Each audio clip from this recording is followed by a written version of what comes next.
Welcome to the Aki Culture Club. What's up, everyone? I'm your co-founder, Damian. And I'm Nick.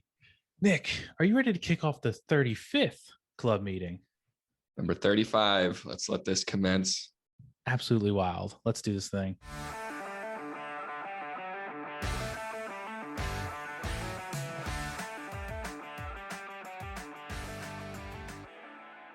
In intro music. Nick, how are you doing? This is our 35th meeting. This is kind of crazy. I feel like we just started this a month ago, not even. It does feel that way, doesn't it? It's crazy how much time has passed between then and now and how much things have happened to both of us. Yeah, we're getting close to a year. We are. A few months, we'll be at a year. I remember being back at my parents' house over holiday break near Christmas time, recording like our third episode. That's exactly what happened. I was at my old place by myself in the city. That's absolutely crazy. New It's wild. house. Wow. It's kind of insane. And this is our third season too. Time flies, man. It Damon's got does. that Aki Culture Club money buying him a new house. I'm trying, right? I'm trying. Speaking of Hockey Culture Club money, no, I'm just kidding. There is no money. Brought to you by our sponsor, Raid Shadow Legends. Raid Shadow. I don't know what they would do if they actually emailed me. Emailed us. Yes. What yes. would we do? You would really be sponsored by them? There's a reason why everyone's sponsored by them because they pay really well. Dude, there's money in the mobile apps. There are money in mobile apps. You're gonna say you saw? I was just gonna say this is always how I start mostly everything. I'm like, I saw a TikTok about those guys, and it's like apparently like a bunch of different agencies will hit up, like a bunch of different agencies will hit up the same person and be like, hey, Raid Shadow Legends, you want to like be sponsored by them, and they'll like try to get you to like represent them because then they take a cut, because they like connected. Yeah. I don't know. Yeah. Does anyone actually play the game? I don't know. I don't know. I think I downloaded it once, played it, and then kind of was just like, if I wanted to play it, I'd play it on my PC, Yeah, it's every other mobile game. But yeah. Raid, if you're listening, we'll sponsor your product. Oh my God. Ugh. That will be the day when we get our first sponsor. That will be cool as heck. Yeah. I don't care who it is. It's just be cool. Someone's listening. Yeah, someone that's cool. Yeah. I don't know. Beggars can't be choosers, though. You know what I'm saying? I do know what you're saying. You know who ain't a beggar, Nick? Who ain't a beggar, Damian? Todoroki. He ain't begging. He ain't begging. This man's getting beats by his dad. Dude, sees his dad beat his mom. And he's just trying to mend this relationship. Heavy episode. A lot of balls on Endeavor trying to come back into the family after the way that he treated them. Which is kind of crazy because I would like to see an apology maybe to his mother. Yeah. Well, she's like in a mental institute. So yes, she's impatient. When she gets out, it doesn't really like we don't know exactly what happened, right? Or did I miss it? But it didn't seem good, whatever it was. I think she just had some sort of like mental break. Yeah. Where she needed time away. Yeah. And she constantly would see her youngest child getting abused, like physically abused by their father. And she's the one that caused the scar on Todoroki's face. Yeah, accidentally with the scalding water for the tea. Yeah, I always thought that was just the way that he looked. I didn't realize it was a scar. Me too. I thought that was the way he looked as well. Yeah. So, sorry, I got to pull up my notes here. Yeah. But yeah, I think that was like the tipping point to where she had to get away. Absolutely. And one of the things I didn't realize, maybe you have realized it, let me know, but I didn't realize until this episode that his children before Todoroki, like whoever the first kid is, wherever he's at, and then the two that we see, the boy and the girl, they are the like failed experiments of trying to make a dual quirked kid. Yeah, so they all have fire quirk, I'm assuming. I think they all have ice. Oh, because they all have the white hair. Right. Yeah. And we don't know really much about the other kid, the first kid, Toya. The firstborn. Yeah, we have no idea who that is, where he's at, if he's dead or alive. I think we know who that is. I think we do, Damian. I think we do, yeah. I think all signs are pointing to it being a certain character we've met before. Yeah, I think so. Yeah. Unless he's dead. I think the eyes give it away. Yeah, unless he's dead, which I don't. Like, it didn't really give us any kind of hint of that. Or I feel like they wouldn't speak to Endeavor at all if he killed one of their brothers. Yeah. Is Dobby. I think it might be. I think it has to be. The eyes kind of line up, like the color, and like, yeah, I think it might be him. Now, Dobby's got a bunch of like stitches and scars and stuff, but that could have came later. It could have came later. Who knows? Maybe he did die and someone resurrected him, or maybe like things happened. Mm-hmm. If he was the firstborn child, maybe he was put through like worse conditions than what Todoroki was put through. Uh-huh. Maybe Todoroki, maybe who knows if this is Dobby, maybe he actually had both powers. Yeah, maybe. And like he was like failed, like Endeavor failed to train him, and he may have died. He might have killed him. Trained him too hard. Dead. He might have killed him and dead. Yeah. Or it's Dobby and he's still alive and he ran away. I feel like that's a lot more likely. And also, I'm talking about this for about 5 episodes now. They're just further making you like Endeavor more, and he's gonna die. Yeah. Oh yeah. He's on a one-way train to death. Yeah. Passing the torch. It's gonna happen. Oh yeah. You heard it here first. Unless somebody else did it on YouTube, probably. But I said it first in my mind. Yes, Nick said it first. Here on Naki Culture Club. Yeah, fucking write it down, man. Write it down. Although I'm still struggling to see, like, overall, like how this season. Like, I know we're gonna get the My Villain Academia arc last, and they're probably gonna have to now split it up. Mm-hmm. Like, we're gonna get like a few episodes because there's only like a few episodes left, like less than 10. And we're gonna get like the first half of My Villain Academia and this end, and then it's gonna end on a cliffhanger, and then we're gonna get the next half in season 6, probably. I think you might be right. It's a perfect way for them to explain who Dobby is. Yeah. I just feel like from the jump, like, I don't want to prejudge the entirety of the season, but I feel like so far the season has been kind of lackluster. Agreed. In terms of just like storytelling. Mm-hmm. Like, what has happened this season besides like 1A, 1B fighting, and then like the Three Musketeers just chasing around Endeavor?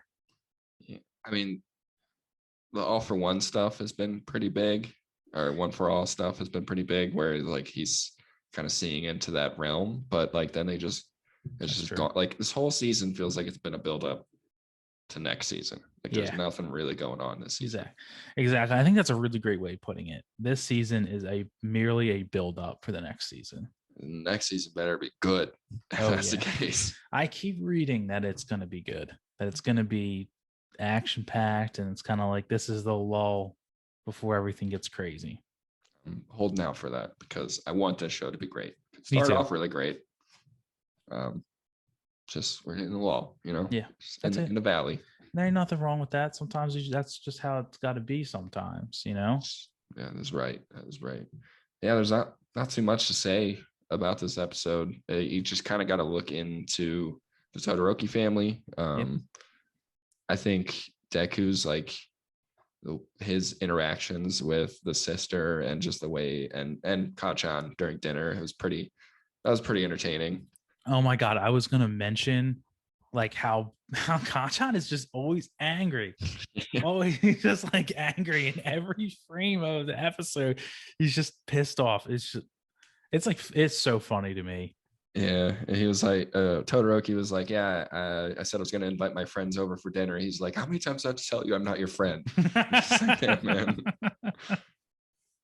And like Deku's trying to like, apologize for for like hurting Shoto during the like their war arc that they had, and he's like, don't worry about it. Like he's like, don't apologize. It was just an event. Crabby old man. Dude, he is so crabby. I love it though. He's so angry. It's great. Yeah, he's one of the favorites for sure. I'm sure he's a fan favorite, not just mine. Oh yeah. He's pretty great. He is. Hopefully, I wonder how his character will develop in the future in terms of angry. Will he get less angry? Will he mellow out? Or will he get more angry because Endeavor dies and now he wants to be like the number one hero, beat out Deku? I think he's going to get more angry. He's going to keep going. But I think the angrier he is, the more he cares. Oh, I agree. That's a great way of putting it. The angrier he gets, the more he cares. Oh, yeah, that's totally it. But not too much else to say about my hero, unfortunately. Unfortunately not, but that's kind of how it's going to go. Maybe until my villain starts, but we'll see what happens next episode. Yeah. Got some other ones. Absolutely. That's there's quite a bit to say about. Ooh. I don't know where you want to. We have 6 animes to go over this episode, so I don't know where you want to go. Where the world is our oyster. I don't know where. Well, I feel like To Your Eternity is kind of fresh in my mind. You want to talk about that? Yeah, absolutely. Well, Fushi, I'm glad that you did something.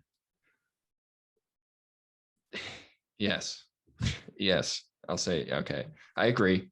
I'm glad that he finally did something. Through the power of friendship. Our friend, we can check this off as a certified shonen now, Nick.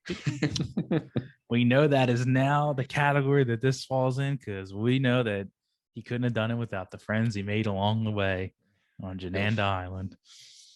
Yep. Like just before. So a little background. The Nokkers come again and attack the island. Yes. And this time Fushi comes out victorious with the help of his friends. Just before his friends helped him, they were bombarding him, trying to kick him off the island because they're like, you don't belong here. You suck. Yeah, pretty much. You suck. We put our lives on the line to try to make a difference and you can't die, you arrogant, blah, blah, blah, blah. And then the Nokkers show up and they're like, oh, yeah, we're going to fight this guy with you. So that happens. But also another really important piece also happens. And? Perona dies. Yeah. We learned. She dies. And we also learn that anyone that he makes a connection with along the way, he will obtain their form when they pass. Yeah. So maybe he's going to obtain like the other girl who was like attacking her in March and trying to like the one that like started the ceremony. Maybe he'll gain her form too. Yeah. But then that also kind of leads us down the road of like, he's going to gain the old woman and the booze man and Rianne at one point. Or Rianne. So like, I feel like in a weird way, we're going to see him gain, like obviously time is going to pass, like decades is going to pass and he's going to get like Rianne's form. And it's going to be like kind of like a punch in the gut when that happens, Like I can kind of see that happening in like multiple arcs away from now, though. Just like 3 or 4 arcs away. We kind of forgot about them a little bit.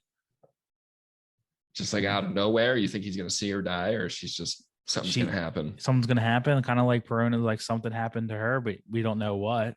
Yeah. And,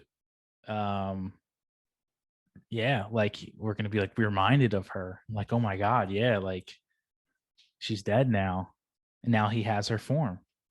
Yeah, I think you might be right.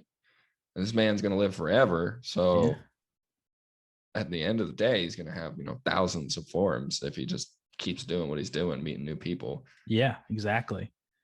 I hope he doesn't get the little kid Tonari's form.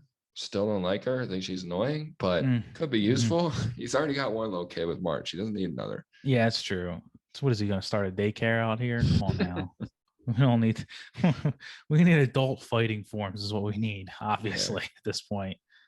Yeah, it's pretty awesome that I just lost her name. Panara. Yeah.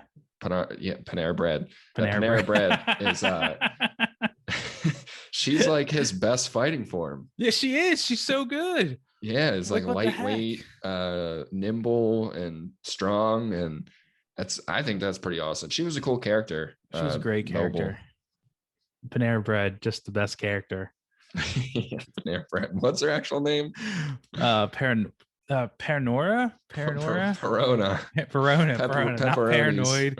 Not Panera Bread. Not paranoid. Not Panera. Parnora? Fuck. Perona. Right? Perona? Right? Yeah, fuck it. Yeah, it's Perona. No. It's Panera. It's Panera from now on. Panera from now on. Okay. Yeah. And so another thing that I want to say is, and I find I'm like personally offended by this, by Fushi, what he said. When the Nokker first appears, right? He goes, what forms do I have? I have the boy, the dog, I have Panera Bread, and I have the thing that can dig, right? And I'm like, I also have the Rock. The Rock! You forgot about the Rock. The Rock. He forgot about the Rock again, Nick. I'm angry. Okay, I'm Team Rock out here. Dude, Damian just wants that Rock to come back. I want the Rock. I want the Rock to do something. I'm down bad for the Rock, Nick. Okay, I want the Rock to save the day at least one time. And at this point, he's forgetting about that he even has the Rock. Sad. I don't know if we're ever going to see the Rock again, Damian. I'm sorry. Not having it. Not happening. But he got March and he got the big bear back. That's exciting. And Gugu's form, because they stole Gugu. Oh, yeah. Right off the bat, too. Yeah, like they just injected him. They were just like, whoop, right up the ass. And then they took Gugu, and then that was it. Yeah, the form he like cared most about was gone within seconds. And the crazy part is once Gugu's form is gone, he no longer knows that he had Gugu's form or who he is.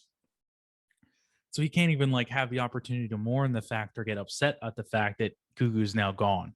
Which that's a blessing and a curse at the same time. Yes. Because I mean, yeah, the mourning part, like he would be distraught if he realized that he lost Gugu's form. Precisely. Yeah. But then he gets Gugu, so he gets Gugu's form back, and does he just remember all of Gugu again? Yeah. Just he's like, oh, that's Googs, you know?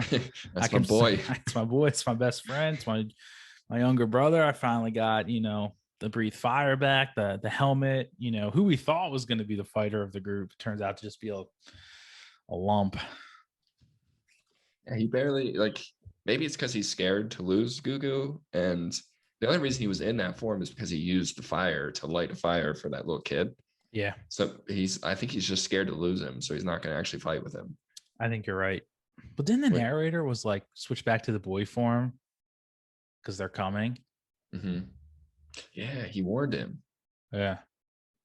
Yeah. So the narrator, well, why would the narrator want to be in the boy form?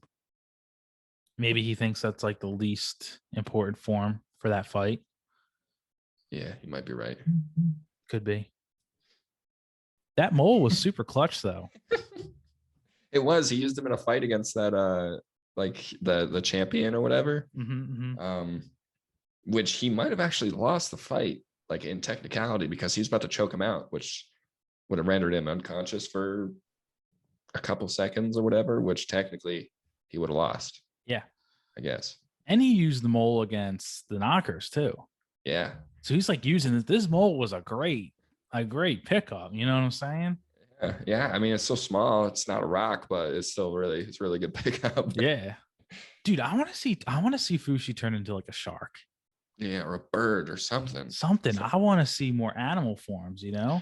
Yeah. Why wouldn't he? Like, you'd think that a bird would be one of the first things he'd pick up. Like, if he knows what a bird is, like, that's so useful. Yeah, it is so useful. I feel like he is just so against killing right now that like the idea of being like strategic and being like, oh, I want to like kill a bunch of animals to like gain their form, like probably is like not something that he wants to do right now. Yeah. Yeah, you're right, because he would have to kill the bird. He's like so against it.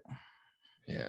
Even like the dude that he didn't want to kill, it was the first fight in this episode. Tonari was like, he killed 50 people. Like, he deserves to die. And Fushi's he just won't have it. He's just like, I don't want to kill him. Pacifist. Bruh. We need you to gain. I guess he can only gain he can gain forms. Remind me again. He can gain forms for things he feels confident about or things that I don't remember. Stimulation. So it doesn't have to necessarily need to like them, but he can get them for stimulation. So my question is, why not just get forms from people like that? Like he could have picked up like 2 throwaway forms, that the Nokkers could have just like he used as like bait for the Nokkers, like be like, okay, yeah, you can have that form, whatever. Okay, now I want to kill you. Yeah, that's a good point. Yeah. Like there's like, I feel like every form he has, besides the Rock, obviously, is forms that he like really deeply cares about. Yeah, I think it's the stronger the connection that he has, the easier it is, something like that.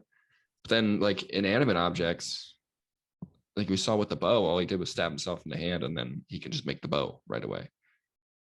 Which I thought that was like super cool because all of a sudden he's just like, like just have like a bunch of flame arrows fall out of his hand. That was pretty rad. Yeah, that was the most like resourceful of his powers that he's been yet. Oh yeah, he's so resourceful nowadays. It's great. Yeah. He's getting there. I think the show's gonna end and he's gonna be like a badass warrior. Something's gonna happen where he's no longer a pacifist. Or maybe it's through the power of friendship again. Through the power of friendship, Nick. I'm telling you. We're chalking this up as a shonen for sure. What is it? What's it considered? It's such a unique show. I think it's just like fantasy, adventure, drama, shonen, supernatural. Okay. I feel that's what my anime list says. Okay. I don't know why I always think that there has to be some sort of label for every show. Like a shonen is a thing. Mm-hmm. Yeah, but like shonen is like fantasy can apply to Star Wars, whereas shonen is shonen, Yeah. And there doesn't so broad. Yeah. There doesn't have to be an isekai or a shonen for every anime. It could just be fantasy.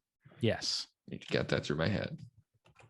Not everything needs to be shonen. That's true. Right. Could be a drama. That's Damian's alley. No, it's not. It is my alley. Oh my God. It is my alley. Hear more about that in a segment later in the show. Some cool stuff coming up at the end. Okay, speaking of cool stuff, I want to talk about Tokyo Revengers. What? Oh, go ahead. I thought you were trying to segue and you couldn't do it. I'm sorry, I interrupted you. Go. I was, yeah. I think we should save that for last. Okay. It was so good. It really was. I think save it for last. Okay. I just think it was okay. The detective is already dead. I saw on Funimation that you watched all 4. I did watch all 4. So, because you beat me to the 4th episode, and the 4th episode was already done. So I'm like, oh, well, he had to watch 2 and 3 to get to watch number 4. Mm-hmm. Otherwise, he'd be like, who the hell is this little kid? Where the hell did the detective go? That did happen. When I clicked on the icon to watch it, it automatically went to 4. And I was like, I watched like 10 minutes. And I'm like, this can't be right, Because when you explained it to me, you do this all the time. I know. But when you explained it to me, you're like, the second episode is going to be confusing. And I was like, okay, this is just the confusing part. And I'm like, who is this? Oh my God, Nick. It's always one of the worst shows you do this on too. Like the most confusing ones. You're just like, like if you would have done it with My Hero, you would be like, okay, whatever. Yeah. Like it wouldn't, you would understand what's going on, right? Yes. Oh my God, what were these new shows? Skipping. Oh, okay. It was only like 10 minutes. All right. Only 10. And then I went back. And so I had some foreshadowing. It did. Yeah. So after episodes 2 and 3, because I know we only talked about episode 1 last week. Yeah.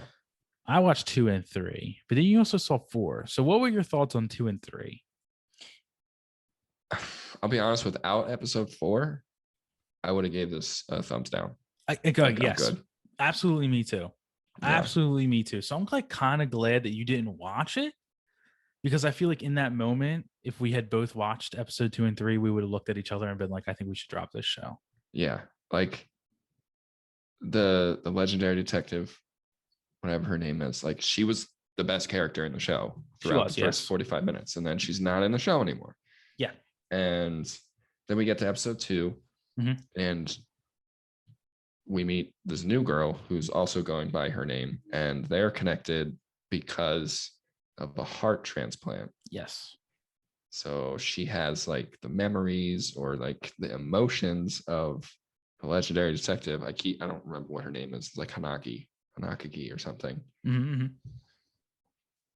And like nothing happens. It's just for the like episode 2 and 3, we get some buildup of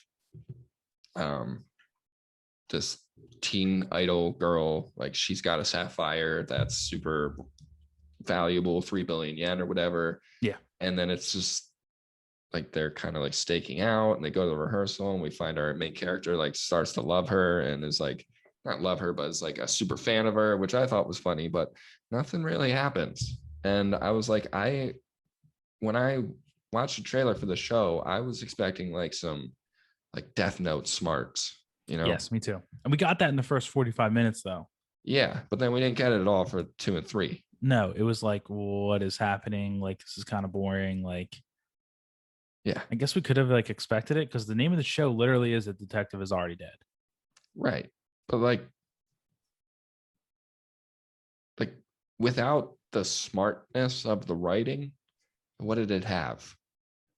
You know, if it's a detective show, like you're expecting smart, like Death Note or like Code Geass, like the big brain plays that you don't ever really like. It's a twist for you as a viewer. You never expected that to happen, and we got a ton of that in episode 1. Yes. And then we didn't get any of it in 2 and 3, and it's like, did we lose the whole point of the show when the detective died? That's what it kind of felt like. Right. You're like, okay, this girl's gonna take her heart, but it's not really her. So like, where's this great writing gonna come from? Right. And it's almost like, yeah, we got this time skip of like 3 or 4 years. So like, yeah, like he definitely picked up some things, but like we don't know that though. No, and we never really figure that out in 2 and 3 until we get to 4. Yes. Which, if we were going by the commandments, I was ready to stop at 3. But because we said we were going to watch it, I watched episode 4, and I feel like it came back. I think it did. I think it really did. And if this episode wasn't a good one, it was going to be a definite drop. Yeah, but this episode was good because we had those twists and turns and that smart writing again, where our MC, what's his name? Moki or something. Kimioki. Our MC, Kimioki, we've realized that he's actually really smart. And the teen idol girl, Yui or whatever, was lying to him this whole time, actually set him up to get killed. And he was onto it this whole time, and he just played dumb. And we only saw him playing dumb in 2 and 3, where in episode 4, he knew what was going on the whole time. And it almost lost us until we realized that this guy's actually smart and he knew what was going on the whole time. Yes. And like the cool thing about it was like in the episode 1, I wrote down that like, okay, there's foreshadowing that happens in this show, and you don't notice it until the end of the episode when they kind of like do the reveal on like what they noticed. And I wrote down, I'm like, damn, I really want to catch those types of things. Like, I want to see if I can like see what is happening throughout these episodes, to see like what are like the giveaways on for certain people and the certain characters. And like obviously 2 and 3 were so slow, I didn't catch anything. But it's like he realized that her eye actually with the eye patch still does see things, and they like did flashbacks of her as a character like turning around, and like she had the eye patch on, but she was turning with the eye patch eye, so it was like she could still see with that eye. And I was like, damn, like I wanted to damn, I missed it again. Like I want to catch at least one thing, you know? And I'm kind of glad that feeling came back. Like, oh my God, they really are like giveaways in this show that are foreshadowed. Yeah, that's what I mean by like the smart writing. That's like the bread and butter of a show like this. And it just, I feel like if what happened in 4 happened in 3, we wouldn't be saying this, because it was just one episode of slow down. But now that we realize that just because the detective is dead, not all the smart writing and foreshadowing is going to go away, I'm back in. Yeah, same here. I think that there's going to be a continuation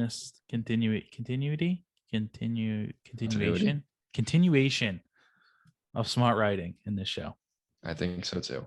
I think that now that some of the slower bits are out of the way and we kind of understand like the character dynamics and how things are going to be working, I think it's going to be good.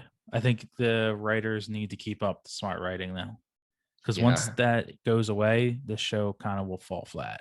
Yeah, like what is it? It doesn't really have anything else. Like he's a detective solving crimes. Yeah.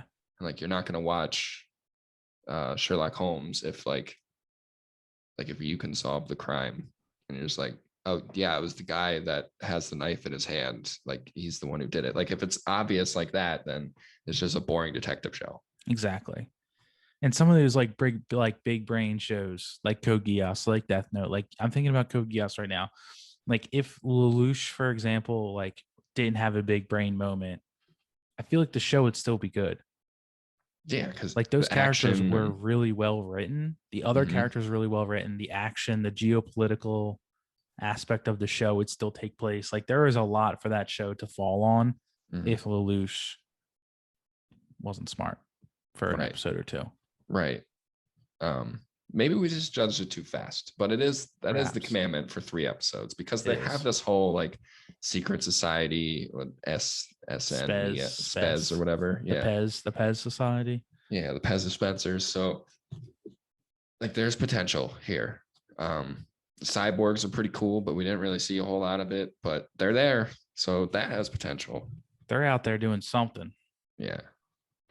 Yeah. I'm glad that you didn't tell me last episode what you thought, because I wouldn't even have watched 4 if that was the case. Yes, I have been working on that as a person. I don't want to tell you what to think. I just want you to, unless you're in immediate danger, obviously. But if it's something like this, I'll just let you, form your own opinion instead of being like, "Oh, this shit sucks," like right. Because like obviously, like if I did that, I would have been wrong anyway. Yeah.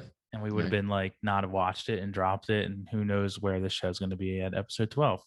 Exactly. Except for Promised Neverland season 2 and Record Ragnarok, they suck. They definitely suck. Oh yeah. We'll tell you that. Oh yeah, they suck. They suck. I saw someone do a hot take opinion on the Promised Neverland on TikTok today, and she was saying that like the Promised Neverland season 2 was never going to be good no matter how they adapted it, because the manga wasn't that very good after the first like school arc. Oh. And obviously like I've never read the manga, so like I couldn't take, like I had no opinion, but I was like, that's very interesting. So, like people did agree with her, but she called it like a hot take, like controversial take. So I guess that's just interesting. That is interesting. So it wasn't just the studio that we got really mad at. It was the show. It's the story. Yeah. Yeah. I mean, people in the comments were saying like, hey man, like that would have been a good, oh, not hey man, but they were like, hey, like it would have been a really good opportunity for the animators to like take us all up to like the Goldie Pond arc and then like kind of like rewrite things that the manga didn't do so well at the end, maybe change the ending a lot, which I don't know what the ending actually is. Maybe we saw it in that little slideshow at the very end. Yeah. With like her meeting with the demons and rewriting the promise. Yeah. Still I don't know, maybe someone like that. Who knows? I have no idea. I don't have much more to say about Detective's Already Dead, other than it went in an obvious lull and it brought us back. I agree. Okay.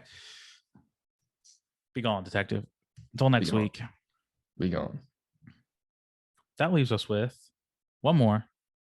2 more? One more. 3 more. 3 more. Oh my God. Don't forget Tokyo Revengers, man. I was actually forgetting Peach Boy Riverside. Oh, let's go into that. I was like looking at Moonlit Fantasy, and then I was like, wait, Moonlit, Tokyo, what's the third? Peach Wave Riverside, which I'm liking Peach Wave Riverside. Me too. I think there's a lot of potential in this show. There is a lot of potential. We're seeing like some pretty good character development. I'm gonna say I was a bit of a dumbass throughout this entire episode. Like I'm not gonna lie to anyone. The entire time that Mikoto is speaking with the princess, I'm like, oh, this is new. This is what's happening right now, right? Like this is a thing that's happening right now. This princess new character. Look at this new princess. What's her name? Salinthia or whatever her name is, you know? And I'm like, that's very interesting until the very end. And she cut her hair. I'm like, hold on a second. That's Sally. I'm like, wait a second. What the heck? You're watching too much anime, man. You can't keep it all. Can't keep it all in line. That's funny. I didn't know it was a flashback. Where was I for the whole thing? I was there. I watched it. I enjoyed. I didn't realize it was Sally until the end. It changes so much now that you know who it was. Get a little origin story. Origin story. Yeah, that's what it is. Yeah. Sick, Damian. Sick. So yeah, we get a flashback of Sally and Mikoto meeting for the first time and realizing that he's a warrior, Peach Boy. I don't know. What do you think of it? I thought it was nice to see. So a question we had last time is why she's an ex-princess. We did learn that. We learned a little bit about who Peach Boy is, but it still left like it was an origin story, but there's so much more to learn still. Like, what's the upside down hearts? Why does Sally had the upside down? Like when the ogres were outside of the kingdom, she had that same hot feeling that she had that we saw in the last episode. Where she gets all powerful. Like, where did that come from? Because I thought that maybe she would have got that from Peach Boy somehow. Bro, I'm such a dumbass. I also said that in the middle of the episode when she got super hot when she saw the ogre or the orc. Is it ogre, orc? Fucking, I don't know. Ogre. Orc is a different show. Ogre. I was like, oh, dude, maybe she's one of those. Like maybe she's one of like Mikoto, you know, like maybe she's like a, you know, an ogre slayer. Not to realize that she's actually. It's okay, Damian. How could I have missed this? It's sorry, okay. Sorry, continue. I didn't mean to cut you off. I apologize. But yeah, so we learned that she had that sensation or whatever. Like that wasn't a result of Mikoto. She just has it. She has it. Why does she have it? I have no idea. And why does he have it? I have no idea. Why? This is my biggest question for the episode. If we don't learn what's going on with the octopus flashbacks every time she sees one, I'm gonna be really upset. Yeah, at this point, you did it twice in 4 episodes. Y'all gotta fess up. Like, what is going on here with that? Like, this ain't the first episode of Food Wars. Like, what are we doing the tentacle stuff for intermission? Like, it's just so out there too. Like, it in Food Wars, it kind of fit, you know, because of the result of eating the food. But she just saw a vendor with octopus twice, and like it was almost like it scared her. It wasn't like a fantasy, it was like a flashback, and I want to know what that's all about. Yeah, I feel like there's something weird there. Yeah, I don't know what it is. I want to know. But yeah, I was really hoping that they would explain a little bit more about the heart eye thing and where this like power comes from, where they're pretty much invincible to ogres. But not yet. I mean, it's only been 4 episodes, so gotta have something in the background. Yeah, there's got to be some. We can't know everything at once, you know. Yeah. Otherwise, it wouldn't be fun as a story. Yeah. Right. And we already have an OP character. We're gonna get 2 OP characters. So if they were just OP and we knew why right off the bat, then what would be the fun? Yeah, it wouldn't be fun at all. My question is, though, she's only got the 1 peach eye. So is she OP or is she half OP, you know? I mean, she slayed that slug pretty easily. So whether she's half OP or she's full on OP, she's probably going to get both peach eyes at some point. Yeah, she is a badass. Yeah. And I thought it was like super cool that she cut her hair, and now she's like, yeah, screw it, no one's gonna recognize me anymore. Like they're not gonna hit on me because I don't have long hair, Yeah. whatever. And Yeah, that's I kind thought of it what was cool happened. too. And she said that. She's like, yeah, I'm cutting off the femininity that was holding me back, which was, yeah, good women. That was awesome. Yeah, she's like, screw it, I'm done. So Yeah, yeah, I was like, this is that's it. cool. Yeah, Yeah, I don't it's know, got a lot like of it was potential. fun. Yeah, has potential for fourth episode, I think. Mm-hmm. Mm-hmm. Next Is there one anything has else? Frau in the name. It's like Frau and the something. Yeah, So I'm excited about that because I like Frau. we're gonna get some more Frau content, which is cool. She's a rad character, little hair folk doing her thing. Mm-hmm. Mm-hmm. But yeah, I mean, it's weird with these flashback episodes. We kind of like it progresses the story, but not in the way that a normal episode would. We're just kind of like, oh, that fills in the gaps, you know? Right. Right.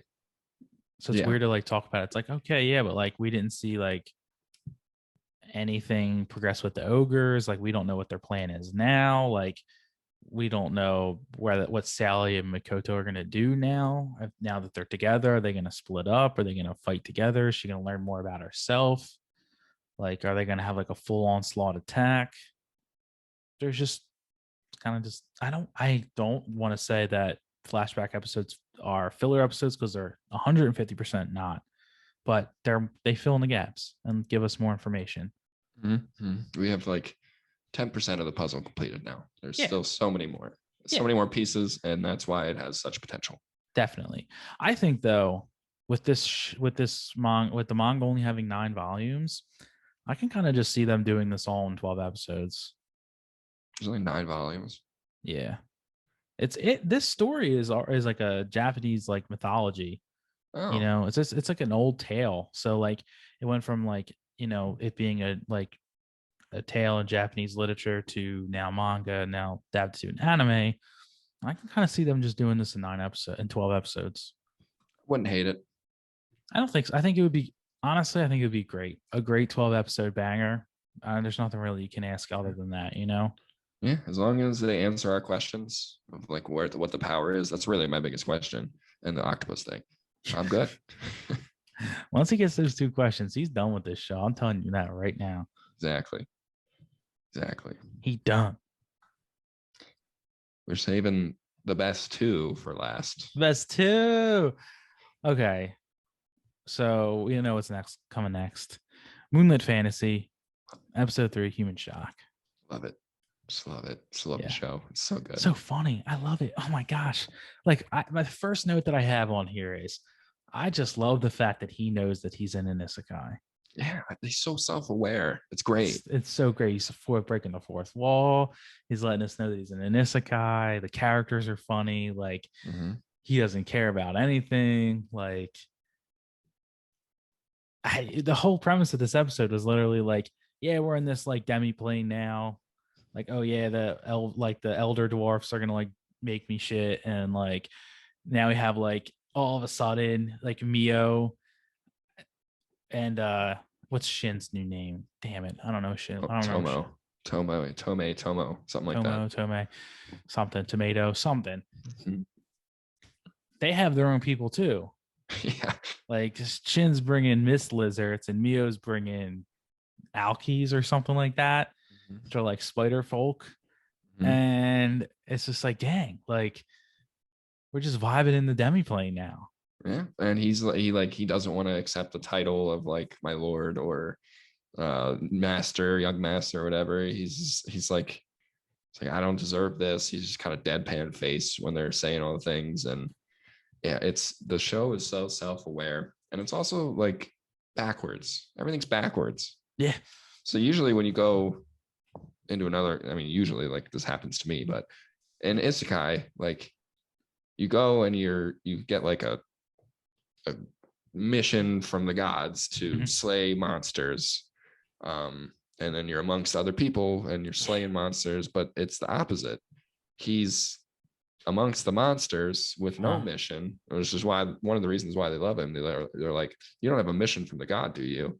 He's like, no, she sucks. And they're like, good, we don't agree with her, because they're probably like, oh, this is another human that's here to kill all the monsters, but no. And he's that's OP. true. I didn't think about that. Yeah. And he's OP from the start, but he can't communicate with humans. And it's just all backwards, and it's great. I love it. That's what, oh my God. I have that written down too. Like the goddess granted him the ability to speak, read, and write in every other language. The keyword being other. Mm-hmm. And it means he didn't get the ability to speak his own human language, which I guess is considered the common language in this world. But like that was so funny to me, because obviously that's what she said. I'll give you every other. And he's like, yeah, let's do it. And then it meant that he can't speak his own language. Yeah, and he looks like a giant demon to the humans because he's so powerful. Yes, which I find to be interesting, because when they go to the Adventure Guild and they hold the scroll, and like the dragon and the spider have highest power levels in all the land, they're just like, you are rank E level 1. Yeah, I don't know if, I think there's like a level system. I don't know if, so he's so powerful because so much mana, however you want to say it. It's just like oozing out of him, but he has no, like when you're playing an RPG, you can pick a wizard class who has a lot of mana, but you're still level 1 when you start out. So like I think that. It's like experience wise, like you like gain levels by like killing monsters or something, completing missions. This doesn't make sense because he's not experienced at all. Right. He's just really strong. Doesn't know anything. Right. So that's why he's level 1. Got it. You know, that makes a lot of sense. And it's funny. It's just another backwards thing that he's probably the strongest person in that whole guild or village at that, but they all think that he's a noob. A dumbass. Yeah. A noob. A newbie. Yeah. Although we have the Dragon Slayer, Sophia Bolga, if I remember correctly. I'm excited to see her make an entrance in this series.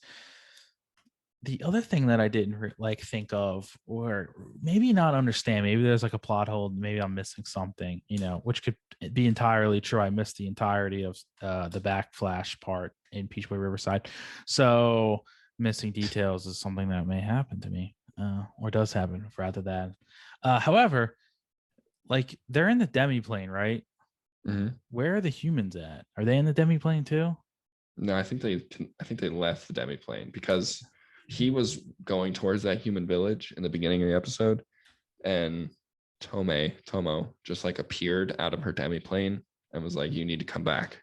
And then so like it's almost like teleportation in and out of the demi-plane. Yes. Okay, that makes sense because the goddess dropped him at the edge of the earth. Right. And he's like, this place sucks. Like, I don't want to be here. And now they're in the demi-plane. The demi-plane's amazing. So they don't have to be in the crappy wasteland. Right. And that's kind of where they brought, I guess the elves are also from the realm, but they're not from the demi-plane. The orcs were also from the demi-plane. Right. So they just brought a bunch of people into the demi-plane. Yes. And the village was outside of it. Got it. Okay.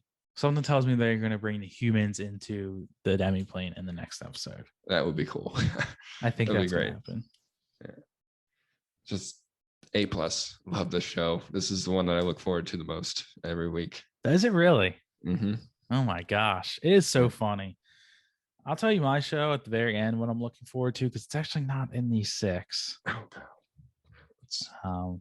Let's finish off these 6 with something strong. Let's finish our weekly show with Tokyo Revengers, episode 16. Dude, I got one note, and it was that made me feel sick to my stomach. Oh yeah. That was rough. Oh yeah. I would go as to say that this was, out of all 16 episodes, the realest and the roughest episode that we've seen so far of that. Absolutely. Out of all the shows. Like, not even just Tokyo Revengers. Yes, 100%. Like I thought Draken almost dying and getting stabbed and Takemichi getting stabbed in the hand was rough, but this absolutely takes the cake in that regard. And like, I think it's because like they're just people in this universe. Like there's no like, aside from him time traveling, like they're all vulnerable, just like a normal person. And like there's no powers or anything like that. And it's just real. Yeah, it is real. It makes me like when Kazutoro hit Mikey's older brother over the head with the wrench. Like I was just like thinking back like when I was 11 years old. Like, do you remember being 11 and just like doing shit and not thinking about it? Like kicking a ball at somebody or like throwing a snowball at somebody without them real like just dumb shit that kids do. But that it's like in a weird way, like I don't want to like I want to like he was just being a dumbass kid and not really realizing the like how big of a situation they were in at that time, like stealing a bike and then eventually like murdering somebody with a wrench. Yeah, and it was like he's just getting Mikey a birthday present. Like that's what they were doing. They were stealing a bike to give to Mikey. Like they were like, imagine his face when he sees this bike. He's gonna look so cool. And then he hits him over the head with the wire cutters and kills him. Kills him, like in the head, kills him. Yeah. And like it felt so raw with the emotions that both of them were bringing to the table when they were arrested. Yeah. Like Baji never wanted to be there from the very start. No. Like he thought stealing a bike from anyone was a bad move. And you could tell that Baji is a good kid. Yeah. And like, I think was just probably part of Toman just to have fun. They're 11 years old, you know, they're just running around like a bunch of turds doing whatever they want. Kazutoro, on the other hand,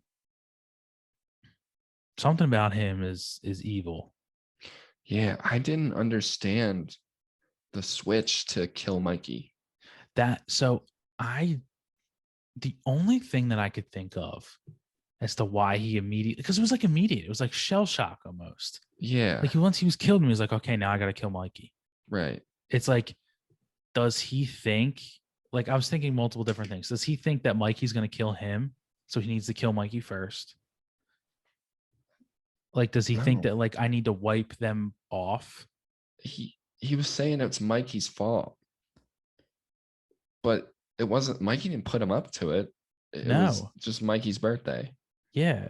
But he might have been thinking like it's Mikey's fault because like I'm friends with Mikey and I care so much about him that I wanted to give him a good gift, that I thought that this was a good idea. So because I'm friends with Mikey and because I killed this guy, it's Mikey's fault. Like if Mikey was never in my life, I would never have killed this person.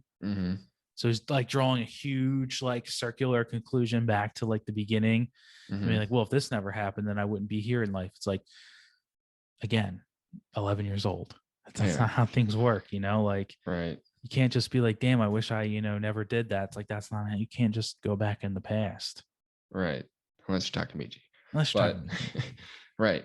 So it's almost like that was his coping mechanism to deal with like the consequences of what he just did.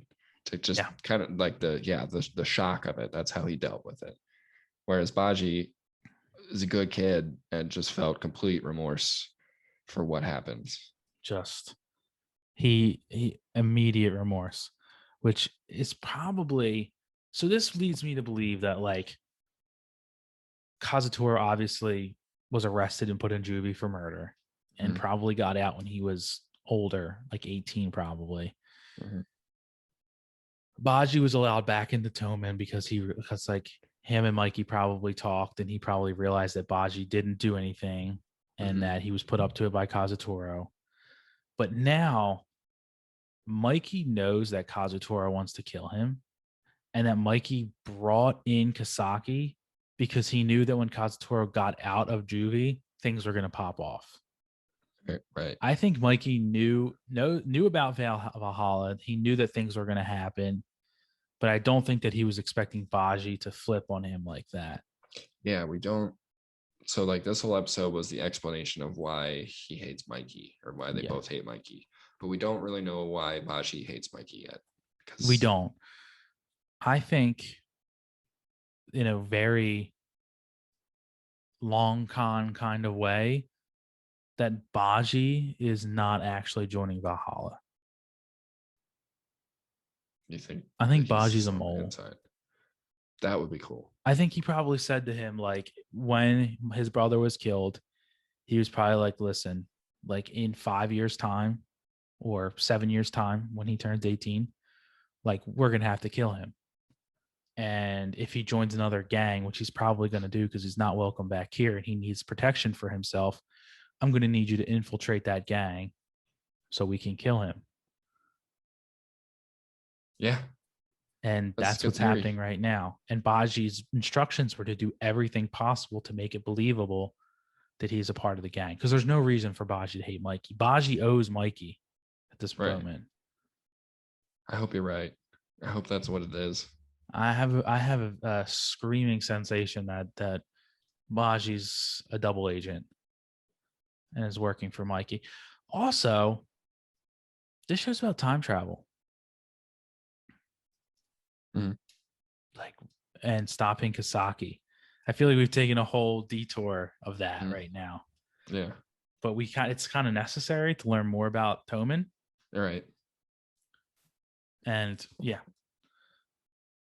It was nice. It was nice to see them, like the younger days of them and how it all got started. It was heartwarming until the end.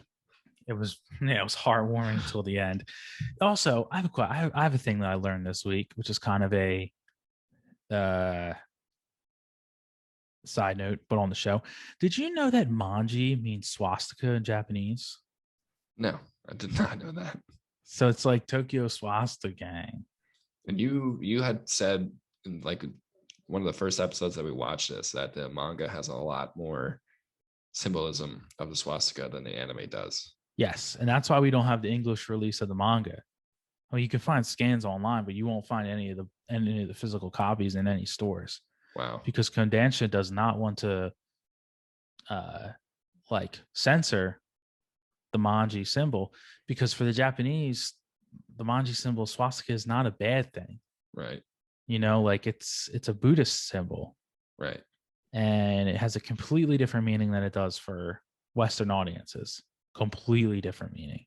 Yeah. So it's like they're stuck. Like, do we censor the swastika? Like, you know, think about it, like some mom walking through Barnes and Nobles and her kid's like looking to get like Haikyuu or something off the shelf, and she like looks and there's a manga with a swastika on it. Yeah. Wouldn't go well. It would not go well. I don't think it would. I think there would be a lot of Karens that are very upset, but they don't know. They're just like, oh, swastika, oh, Holocaust, you know, right. Which rightfully so. Like, it's kind of embedded into our culture, Western culture, that swastikas are bad. Yeah. You know, so yeah. It's good. That's a nice fact. That's really cool. Yeah. So manji means swastika, which is interesting. Manji means swastika. Like, just talking about the episode just brought my mood down. Yeah, it's so weird. Yeah, it's like, oh, again, I just think this show is so good. I want to binge watch it so bad. Yeah. Like, yeah, the shows that we're watching, I can wait until next week to see what's happening. Mm-hmm. But Tokyo Revengers, I want episode 17 like right now. And they leave you on a cliffhanger every time. They leave you on a cliffhanger. So who knows what's going to happen in the next episode? You're Flash right. forward, continue the flashback. Who knows, Nick? Nobody knows. You know what I knows? What do you knows? There's only one thing that's going to bring my mood back up. And that is... It's Firestarter. Damian gets fired up. Damian gets fired up. Okay, this is Damian gets fired up. Last week I kind of split them up, you know, because I was watching so many things. I didn't want to just do six shows and talk about 6 shows. I was like, okay, I'll do 3 and 3 and then 2 more next week to kind of go over everything that I'm watching this season. So as a reminder, last week I talked about Battle Game in 5 Seconds, which was like the super smart Soul Fist, cool show. Remake Our Life, which is about a slice of life about a video game character going back in time. Well, wannabe video game creator going back in time to then create a video game. Anyway, and then Girlfriend, which is just your typical this season's harem show, which I don't want to hear anything from you. So this week is 3 more. So I'll go from least to favorite. Okay. Okay. The Dungeon of Black Company was what I watched for the first one. So the Dungeon of Black Company is essentially, Nick, someone who's a NEET. So it's someone who's not in education, something, training. They don't do anything. Not education, something, training, employment, yeah, or training. So not doing fuck all with their life. But he's super rich. He like invested in, he's a straight up capitalist. Like he invested in capital when he was young, real estate market, owned a bunch of condos and then now owns a bunch of buildings. And he's just living a lavish lifestyle in the penthouse of this huge building that he owns. And then he makes passive income from his rental properties, whatever. He gets isekai'd. So he gets sucked down a hole into this new world where he now needs to figure out how to do things. And it's a weird place. Like there's demons and there's monsters and there's other like humanoid characters, whatever. And like he is just brought in and you are a laborer. There's a labor class and there's a ruling class and they are divided and as everyone follows the rules, Mm-hmm. But he's such a shyster that he's figuring out ways to like exploit the capital class and the working class to his favor. So he's using like everything under the book. Like in episode 2, like he figured out like the ants that were in the dungeon as monsters didn't have representation as a union. So he goes in and he starts riling these ants up. Like, I'll be your union rep. I'll be your union rep. And like they go up to the queen ant. They're like, yo, you're done. Like, you're done. We're done with you. And like he takes over the ant colonies. And then like now all of a sudden he's in charge of all the ants. And like the female ant is on his side, like the queen ant. And like he has a dragon with him that he like finessed. And he's just like finessing all these people so he can eventually take over like the corporation because he's a capitalist. So he's like, oh, I know how to exploit like labor and like the rules and like figure out how to like make money. And it's just a goofball show that just is funny. That's all. It's just that sounds great. It's just an enjoyable little show. And like, yeah, he's an insane character. He's such a jerk off, but he's so funny. And he's just like, I don't care. Like, I'm doing what's good for me. And like, if I'm screwing you over, like, it doesn't matter. Mm-hmm. And like, I just have a feeling that like, by the end of it, he's just going to be like the leader of the whole place. Like the Dungeon of Black Company is going to be like, that's what he called himself, the Black Company. And they're just going to be like the number one company. That's what I'm assuming is going to happen. So I'll let you know how that one goes. Please do. Yes, absolutely. And then this is one of Mappa's shows for this season is the next one I'm going to talk about. Okay. And this is called The Edaton Deities Only Know Peace. So essentially this show is deities that locked away demons for 800 years. And the gods are just like, we're just going to screw off and do whatever we want. And then they do just that. And then the demons come back and they're like, oh my God, we don't know how to fight.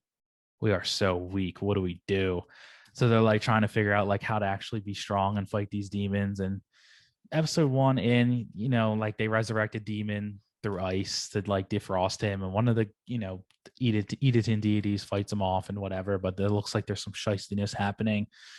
I won't get too much into it, but it seems like it's going to be an interesting show. I only watched one episode.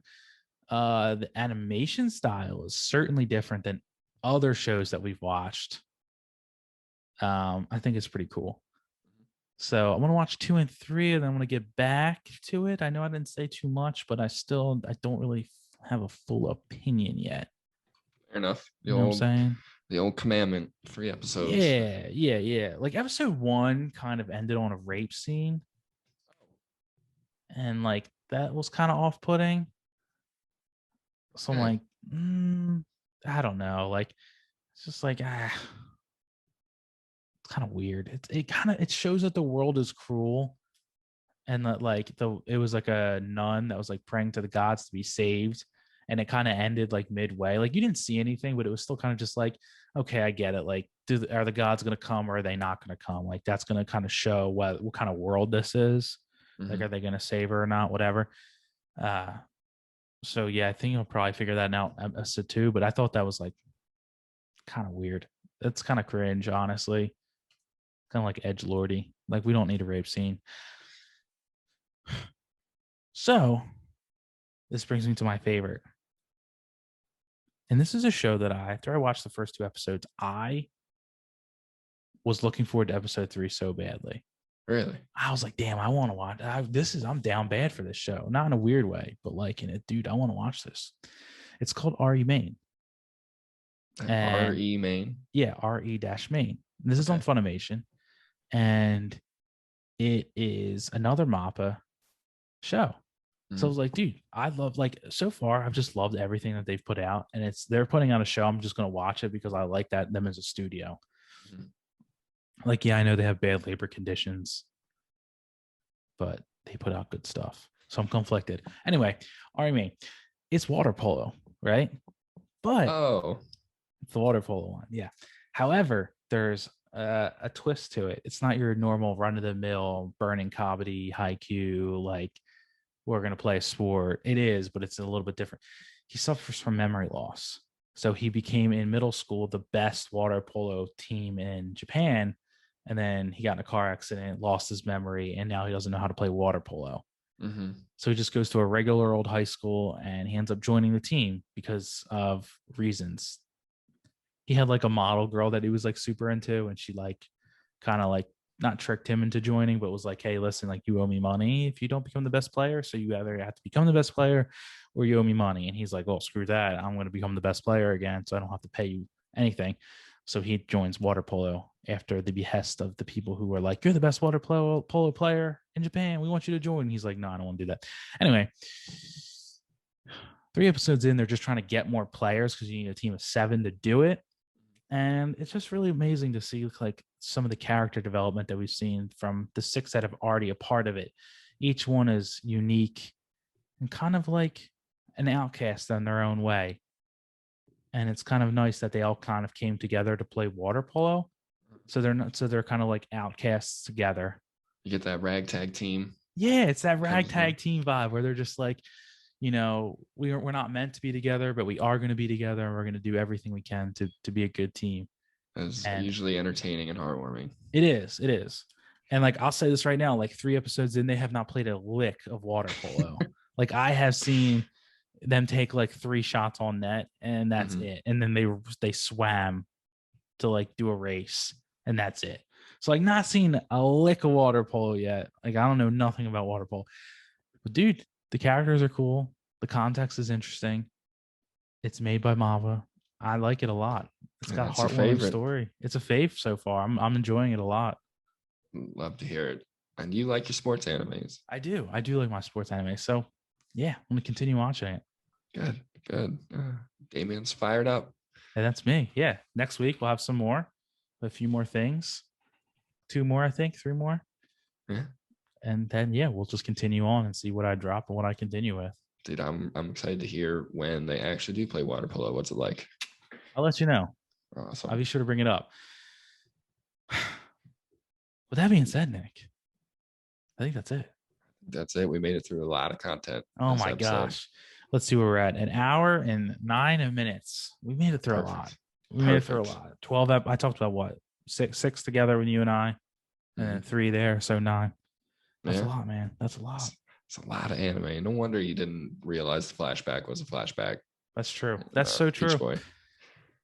Yeah. It's just a lot to keep together, but we're going to keep doing it. Yes. We love to. Because we love to do it, and we're going to keep talking about it. So with that being said, I just want to thank everyone for attending our 35th club meeting. This is getting so crazy. Where we discuss all things anime and sometimes manga related. We're just your 2 wannabe weebs, where we detail the season's newest shows and sometimes the analysis of old favorites.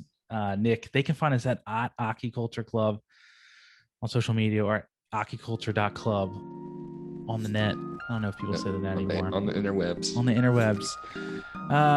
And that's kind of it, guys. All right, man. There's only one way to end these. Peace out.